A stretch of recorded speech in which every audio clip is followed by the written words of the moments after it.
ay pinagdiriwang natin ang kapistahan ni Apostol Santiago, isa sa 12 mga apostol ni Jesus. Si Santiago at ang kanyang kapatid na si Juan ay nangingisda kasama ang kanilang ama na si Zebedeo nang sila ay tawagin ni Jesus na sumunod sa kanya.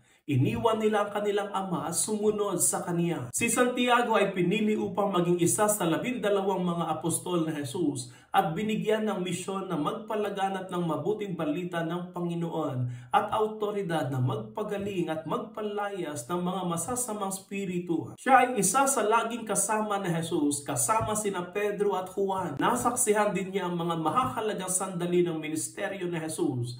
Kabilang dyan ang transfiguration at ang paghihirap ni Jesus sa halamanan ng Getsemani. Si Santiago ang unang apostol na namatay bilang martir. Sa panahon ng pag-uusig sa ilalim ni Haring Herodes Agripa noong 44 AD, dinakip siya at hinatulan ng kamatayan. Dahil sa kanyang tapang sa pananampalataya, ang taong humuli sa kanya ay na-convert at kinalaunan ay pinaslang din kasama siya. Nawa ay maging gaya tayo ni Apostol Santiago, mabilis sa pagsunod kay Jesus, matatag at matapang sa pananampalataya, at totoong saksi ni Jesus dito sa lupa. Apostol Santiago, ipanalangin mo kami.